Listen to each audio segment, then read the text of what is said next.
My name is Linda Wilkin. Welcome to What's the Big Idea, where we dive into the ideas, tools and practices that shape better, more fulfilling work environments. I'm with Rob May, Chief Executive of ABE. We're here to talk about Authentic Leadership, which is a unit in the new ABE Level 5 Diploma in Business Management and Leadership. This episode is going to be all about authentic leadership, why it matters, and practical steps to create it in your own organisation. There is a lot of buzz about authentic leadership, but what does it actually mean? Whether you're an executive, a manager, a team leader, or someone just curious about what makes a great work culture, stay tuned. This one's for you.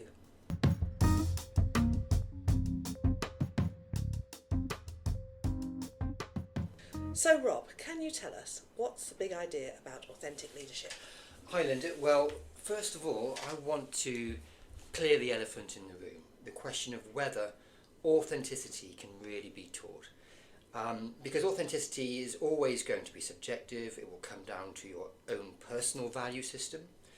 But how you channel that authenticity and use it as a leadership superpower, I think that absolutely can be taught. And that's what we're going to talk about today. So, authentic leadership, what exactly do we mean? Well, it's a leadership style grounded in transparency, self-awareness and moral clarity.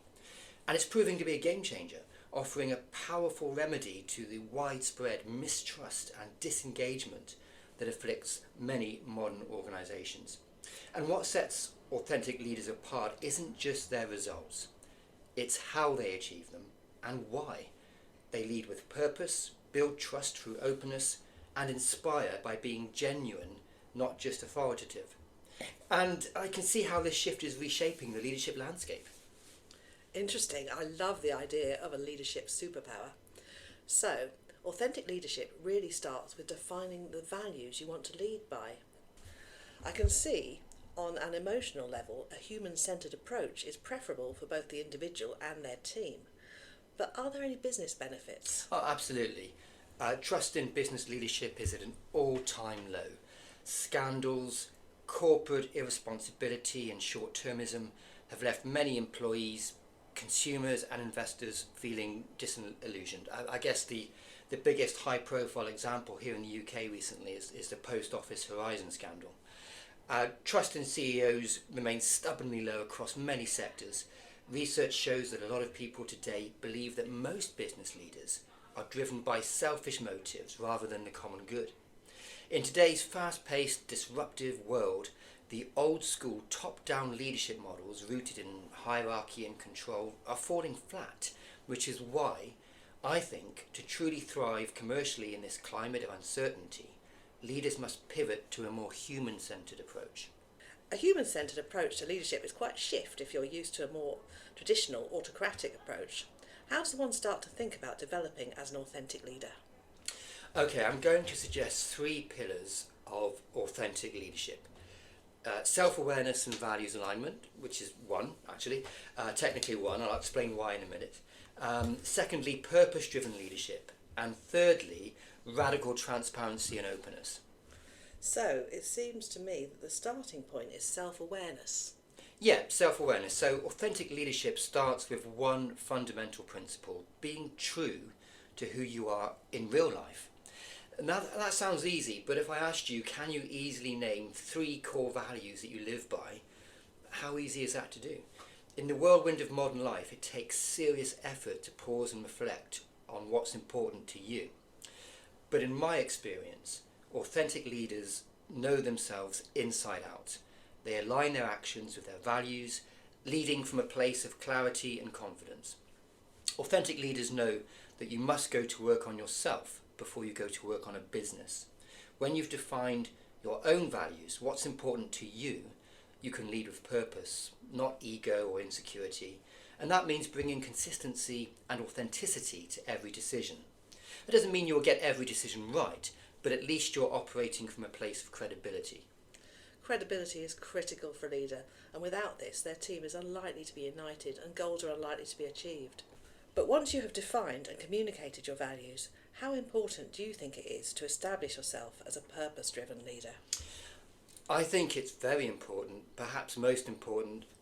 It's something I focus on a lot, and that's because the expectations of today's workforce, particularly millennials and Generation Z, are profoundly different from previous generations.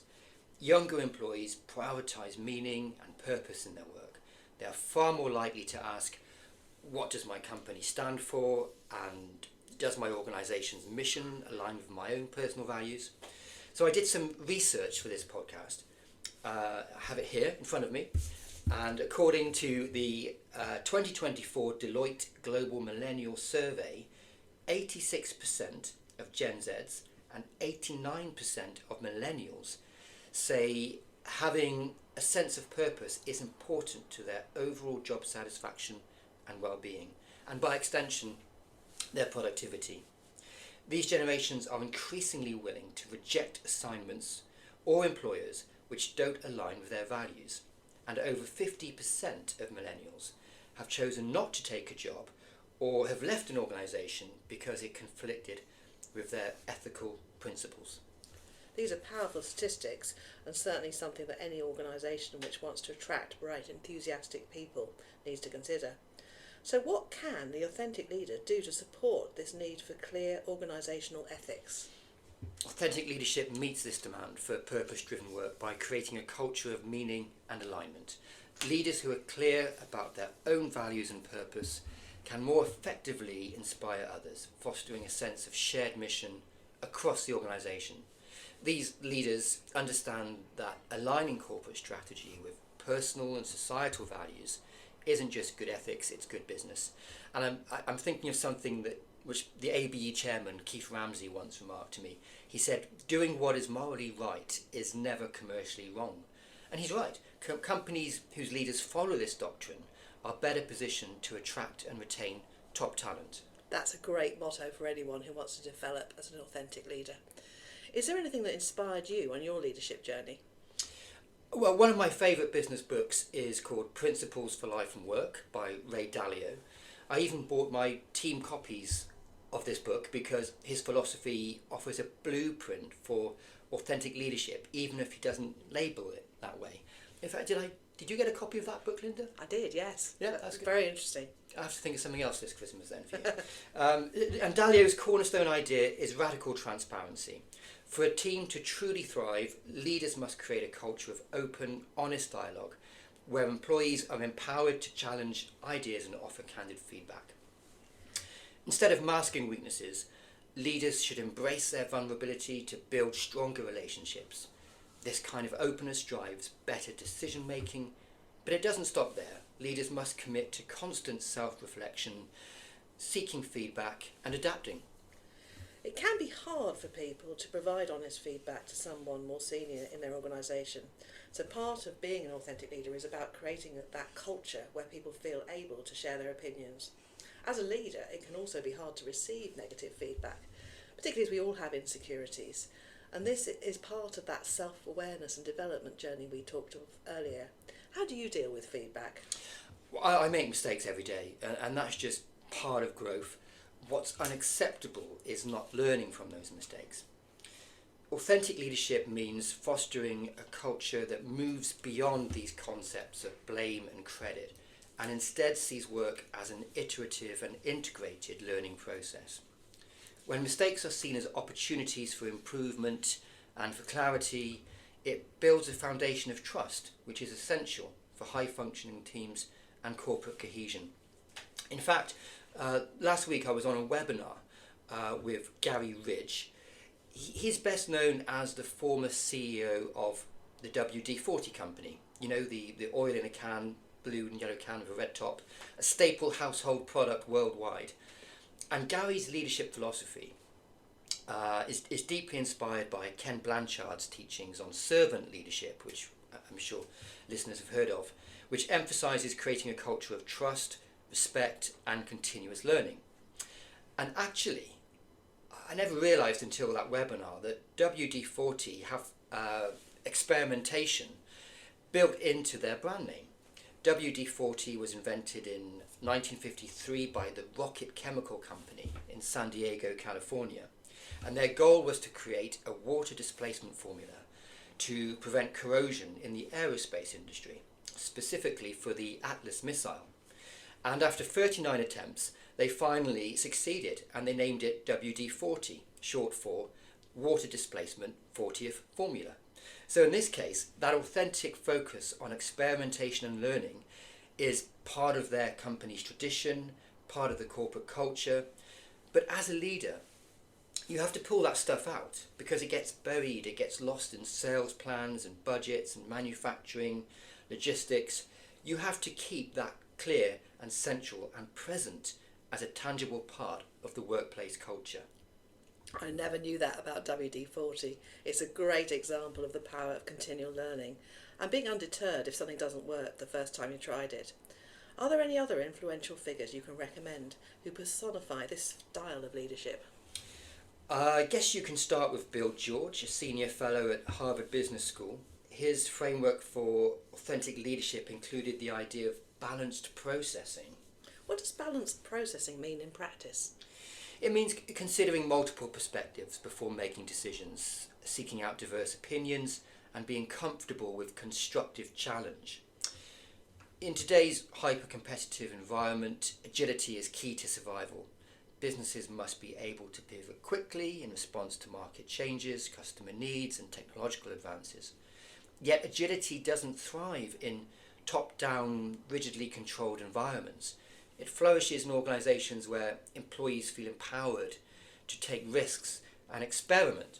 In fact, during the pandemic, most of ABE's product adaptations and operational contingencies were bottom-up innovations, whilst the leadership team set about creating the conditions to facilitate ideation.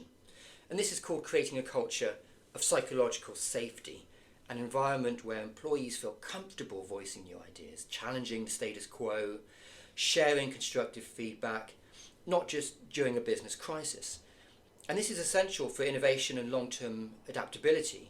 When leaders are open and transparent about their own uncertainties and challenges, employees are more likely to follow suit, contributing to that collaborative, dynamic workplace where ideas flow freely. So, authentic leadership is not about having all the answers. It's about facilitating a process where the best ideas can come to the surface, irrespective of where they originate. Absolutely. Getting ideas and input from people across the organisation with different backgrounds and experience gives fresh perspectives, and this keeps a business agile and innovative.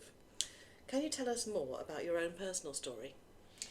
Well, I've made it a habit to regularly check in with myself and ask myself, what are my true values, and am I fiercely defending them? And that's because every day, subtle forces, people, events, emotions, they can chip away at your integrity if you let them. These pressures can distort your identity over time if you're not vigilant.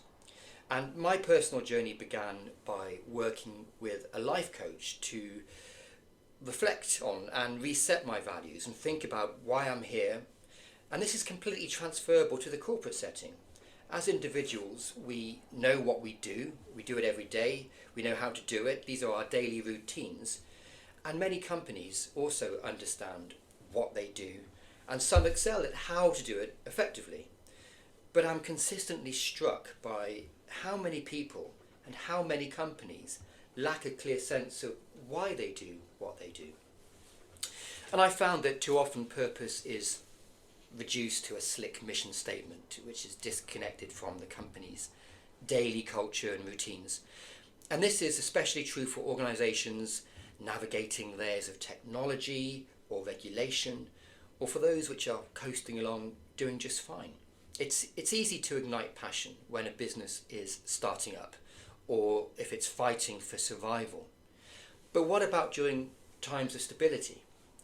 When I joined ABE, a few years ago now, the primary focus was on optimizing the routine mechanics of providing qualifications and managing the logistical challenges of working across complex global markets. It was relentless work, but why do it?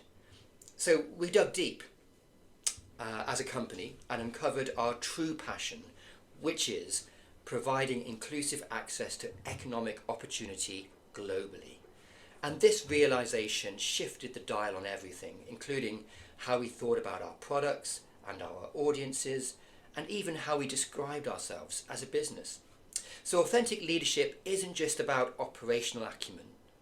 It's about embodying emotional intelligence, ethical clarity, and the ability to inspire. At AB Global, our why is now a key performance metric. We actively measure how connected our employees feel to our mission through continuous pulse surveys. And most employees consistently report a strong alignment with our corporate values. But look, I understand this is an ongoing effort. Authentic leaders know that keeping values front and centre is a relentless pursuit, not just a one-time achievement. It feels as though it's only social purpose companies that can claim authentic leadership, or are there examples of big profit-making organisations that have embraced authentic leadership as well? It's a good question. I think bringing your moral compass into your work is essential.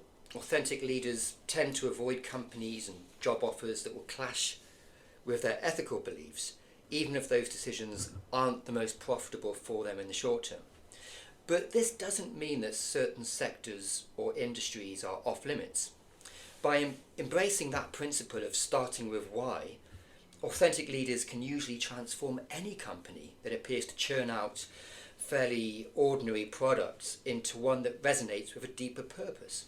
So consider these companies that have successfully rediscovered their why, and I've got their mission statements here in front of me. Unilever, we all know, produces everyday essentials like soap and cleaning products. But their mission is to make sustainable living commonplace. And their commitment to sustainability and ethical practices fuels global initiatives focused on environmental responsibility and social impact. So that's one example.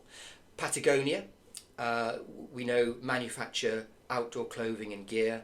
They declare that we're in business to save our home planet, which is a pretty big mission. But they live that mission by being trailblazers in environmental activism, championing sustainability and conservation on a global scale. And finally, and perhaps surprisingly, Coca-Cola is known for its soft drinks, but their mission, and I love this mission statement, it goes much deeper: to refresh the world in mind, body and spirit, to inspire moments of optimism and happiness through our brands and actions. I just love that mission statement. And this vision has driven Coca-Cola to embrace sustainability initiatives, water conservation and community engagement worldwide. So these companies may offer everyday items, but they embody progressive values and missions that foster positive change, sustainability and social impact. And they're led by authentic leaders committed to making their work more meaningful than it may appear at first glance. A concern is that there are new challenges all the time, and organisations that have strong mission-led purpose are vulnerable to reputational damage if they appear to do something that contradicts these values. How do you navigate ethical dilemmas in the age of transparency? The pressure on companies to act ethically has never been higher, that's for sure. And in an age of social media, whistleblowers, and increasing regulatory scrutiny, business decisions are analysed in real time now by employees, customers, politicians, select committees and activists alike. So from supply chain practices to carbon footprints, organisations are quite rightly being held accountable, not just for what they do, but for how they do it. So authentic leaders are guided by an internalised moral perspective. They're better equipped to navigate these challenges. Their commitment to ethics is not performative. It is deeply rooted in their leadership style and their organisational strategy. Rather than reacting to these external pressures, authentic leaders proactively align their business practices with their ethical values. And this approach not only helps to mitigate those reputational risks, but can also create new opportunities for differentiation in the market. Companies that demonstrate genuine leadership in sustainability or social impact issues often enjoy enhanced brand loyalty and competitive advantages. So I guess the real question for today's executives is not whether they can afford to be ethical, but whether they can afford not to be. And I guess as businesses like ours move forward into an increasingly uncertain future, the need for authentic leadership will only become more pronounced. And leaders who can balance performance with purpose, profit with ethics, and strategy with empathy are those who will succeed in building resilient, adaptable organisations. So authentic leadership is not a soft skill and it isn't a trend. It's a transformation in how we understand what it means to lead. It requires a commitment to self-awareness, transparency, and integrity that challenges traditional notions of power and control. In today's complex, disrupted world, this approach to leadership may well be the most enduring source of competitive advantage. Well, thank you. This is a fascinating subject, and there's so much more to be said. Authentic Leadership is a module in the new ABE Level 5 Diploma in Business Management and Leadership. The module will help you develop the self-awareness, technical knowledge, skills and behaviours you need to become an authentic leader yourself. And it's been developed with our friends at the Institute of Leadership. If you found this episode helpful, please consider subscribing and sharing it with your team or leaving a review. And as always, we'd love to hear your thoughts. Do you have a story about authentic leadership in your workplace? Or maybe a question we didn't cover? Reach out on any of our social media channels and we'll do our best to answer you as quickly as possible.